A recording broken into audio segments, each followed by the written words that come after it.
Alrighty, welcome back. This video is going to be on my issues and how I've remedied the problem with my 2011 Ford F250 with the 6.2 liter Boss gasoline motor. So, problem with this truck is I've had this truck for about a year and a half. Ever since I've had it, you could not put fuel in it. You could, but you either had to have the fuel nozzle at 90 degrees and just slowly trickling in there, and then it eventually got worse to where every time I'd put fuel in it, the fuel would spit back out the two top holes, or it'd spit out the filler neck. So, a lot of people said, check filler neck. Check the filler neck. Filler neck is fine on this truck. Not saying that's what your problem specifically could be, but this is just what I did. So, I checked filler neck. That was step one. Obviously, that did not fix the issue, unfortunately. I was hoping it'd be that simple, but it was not. Okay, filler neck is okay. So there's multiple different things that it could be. Could be the vent on the top of the fuel tank. I did not go that deep into it, mainly because I wanted that to be a last resort because I did not want to have to drop the tank in this truck if I didn't have to. So, step two was to replace the evap. I might have to have two hands for this. Hold on. Climb up on here. This is the nice thing about these heavy-duty bumpers. This is a steel clad bumper. It's got room up here to where you can stand up here and work on it. Nope, I'm able to get it one-handed. Alright. Don't mind the nasty, dirty motor. But, so, second thing I tried to do after checking the filler neck. There is a purge valve. So, if you're looking straight at the front of the engine, purge valve will be right behind all of the air intake stuff. You see that new part right there. I replaced that, assuming that that was the issue. It's not that hard to change. It's two 8mm bolts, one electrical socket, and one little fuel vent. So, I replaced that. That, at the time I bought it, it was right around $80 on eBay. So, you know, not a cheap part, but not a super expensive part at the same time. So I replaced that, thinking that was the issue. Well, unfortunately, that was also not the issue. So, then I had to dive deeper into it. Did a little bit more research on it.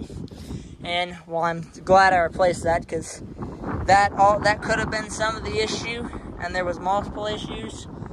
And I just happened to didn't fix it all the way. So, once I replaced that, I went and tried to put fuel in it again. Same deal. As soon as you'd start the fuel nozzle, it'd click off within 2 seconds. And it'd continuously click off as soon as you tried to do it. It would not take fuel, no matter what. You had to sit there and just trickle fuel into it at the slowest pace possible.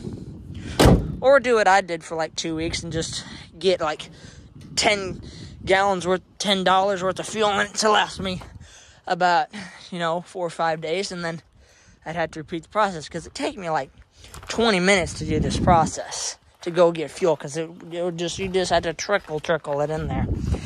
But alrighty, let me crawl up under here and show you what did fix the issue. Alrighty, that thing right there, that metal plate, above it is the evap canister, charcoal canister on this truck.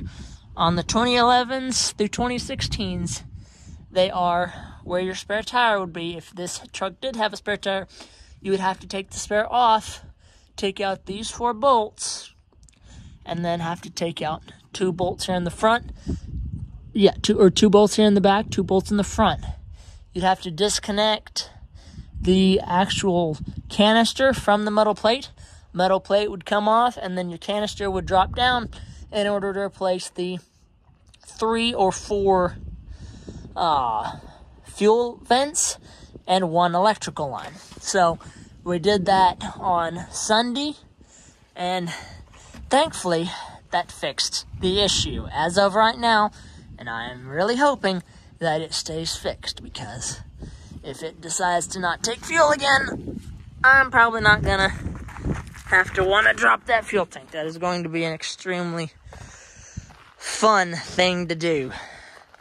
But like I said, this is my truck's 2011 F250. I think 2011 through 2016 F250 6.2 gas would be the same if you are having this issue. This is just my thoughts and what I did to fix the issue.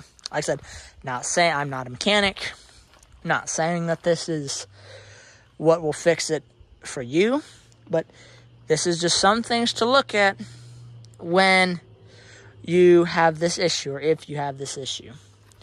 Number one, check your fuel vent, or check your fuel filler neck. Make sure your fuel filler neck is not pinched. And then I would either check your evap solenoid, which is right under here, or I would check the evap canister. And if none of those three fixed, then I'm not really sure what the issue would be. But like I said, this is just what happened to me. This is how I fixed the issue. Like, comment, subscribe, follow for more.